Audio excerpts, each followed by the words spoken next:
Bueno, en esta noche de jueves los tres invitados son convencionales constituyentes. En este caso, además de ser convencional constituyente, es candidato a diputado nacional.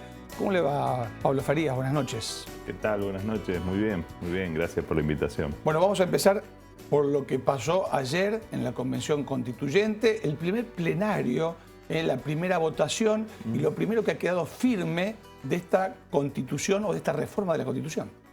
Sí, realmente una jornada histórica y yo diría cargada de mensajes positivos en general, salvo algunas intervenciones muy poquitas que creo que no estuvieron a la altura de la Convención Constituyente. La inmensa mayoría está dando un debate muy rico. Ayer pasamos una parte que es muy importante de la Constitución, que tiene que ver con el Poder Ejecutivo, el Poder Legislativo, las facultades del gobernador, las facultades de la legislatura, el funcionamiento de ambas cámaras, la relación entre poderes. Allí hay modificaciones importantes. Yo ayer hablaba de limitaciones al poder, ¿no? Es decir, limitaciones como el tema de las reelecciones indefinidas, que se terminan en la provincia de Santa Fe. Para todos los cargos va a haber solo un periodo de reelección inmediata. Hoy esa situación en todos los cargos electivos, salvo en la fórmula del gobernador, tienen todos elecciones ilimitadas, ¿no? Así que esa es una revolución importante, ¿no? Sí. Farías, hay un sector que también dice esta es una Constitución que le da más poder al Ejecutivo. Bueno, depende cómo se mire. Depende cómo se mire, porque nosotros ayer, yo por ejemplo mencionaba, hacemos un recorte importante del periodo extraordinario. Hoy la legislatura empieza el periodo ordinario el 1 de mayo, sí, y termina octubre, que siempre se extiende hasta el 30 de noviembre. El resto de esos 5 meses, lo que sucede es que la legislatura funciona igual, pero solamente puede tratar los proyectos de ley que envía el Ejecutivo o que el Ejecutivo autoriza que se traten. Las extraordinarias. Las extraordinarias, pero son 5 meses al año. Claro. Es muchísimo tiempo. Eso se ha reducido a la mitad, solamente en los meses de diciembre, enero y hasta el 15 de febrero. Eso implica, sí, una limitación al poder, ¿no? Bueno, nosotros hemos reducido en la legislatura los fueros parlamentarios, que esto es una cuestión que viene de antaño, ¿no? Pero nos parece... A ver, en los fueros parlamentarios, digamos, lo que se tocó fue el fuero de proceso, que claro, cualquier legislador puede ser llevado a la justicia, al proceso de juicio. Claro. De por sí la actividad tiene algunos requerimientos para la detención. Bueno, lo que se trata de evitar que un legislador pueda ser detenido arbitrariamente y no pueda ir a una sesión, ese tipo de cosas, o que sea perseguido por sus dichos. Pero lo que de ninguna manera podría aceptarse es que a nosotros no se nos pueda iniciar un proceso, que no se nos pueda seguir un proceso. Eso hoy, ya en la nueva Constitución, a partir de lo que se votó ayer, quedó descartado. No hay fuero de proceso. Y además, si la aprehensión es infragante o por delitos comunes, puede realizarse como cualquier ciudadano normal, ¿no? Creo Exactamente. Que es un avance importante. Ahora, usted decía, el debate en algún punto fue rico, pero también se usan a veces estas tribunas para tratar de desprestigiar al otro. Eso pasó ayer también, Farías. Sí, claro. Sí, lamentablemente lo advertimos desde el inicio.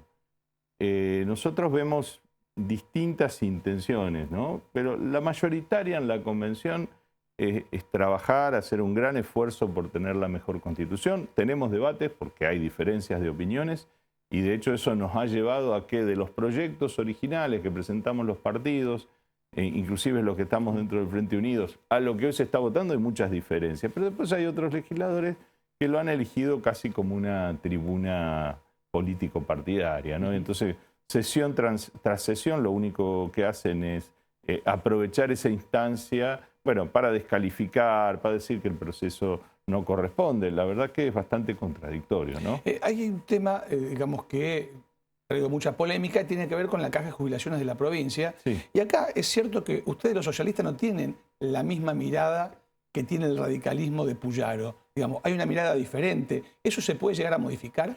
Nosotros nos hemos puesto de acuerdo en un dictamen porque eso surgió del debate que tuvimos en la comisión, de las distintas posiciones, y en realidad lo que estamos buscando es que la figura tenga reconocimiento constitucional dentro de lo que una constitución puede contener.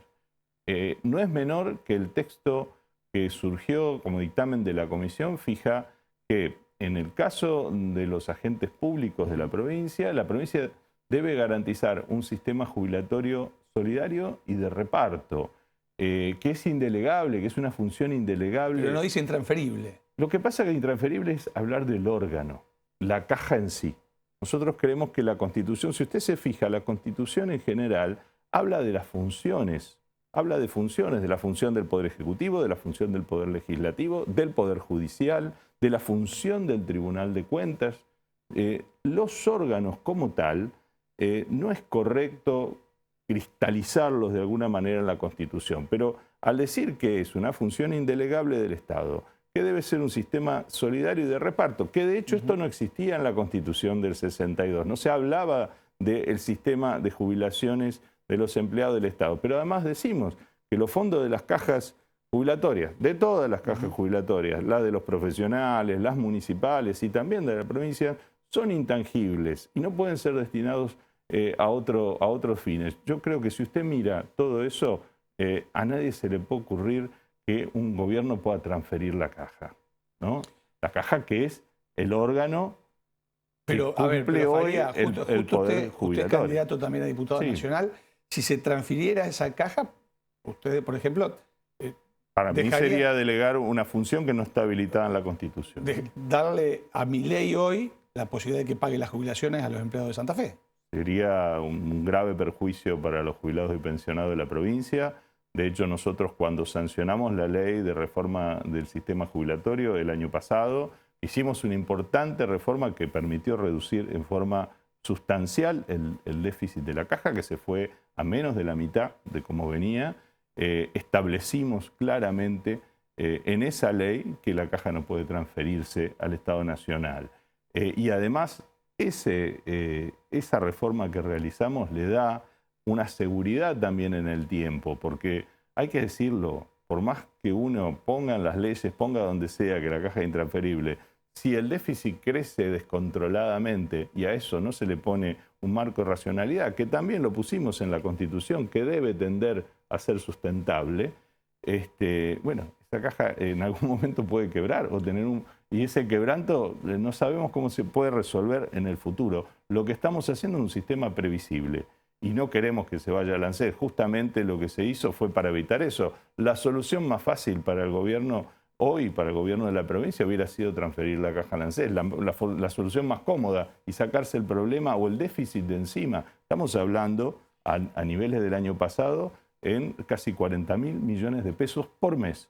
Hoy está en menos de 20.000 ese déficit. Sigue siendo alto, sigue estando rondando los 200.000 millones de pesos al año, pero se redujo a menos de la mitad y se va a ir reduciendo más paulatinamente. Antes del 26 lo volvemos a invitar porque no tengo más tiempo. Le pregunto esto último nada más. Sí. ¿Cree que el gobierno de Milei es un gobierno corrupto? Digo por esto de los audios de Español, lo que está pasando con la ANDIS y demás en discapacidad. ¿Usted cree que hay corrupción ahí? Bueno, todo indica que sí, hay que investigarlo.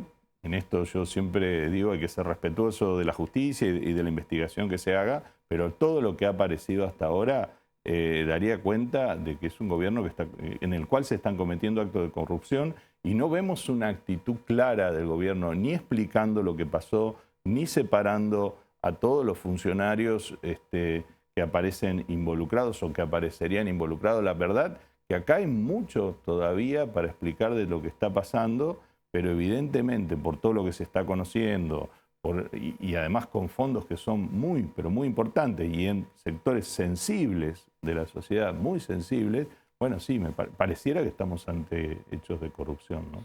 María, gracias por haber venido. Gracias a ustedes. No se vayan porque todavía hay un bloque más de Primera Persona. Ya volvemos.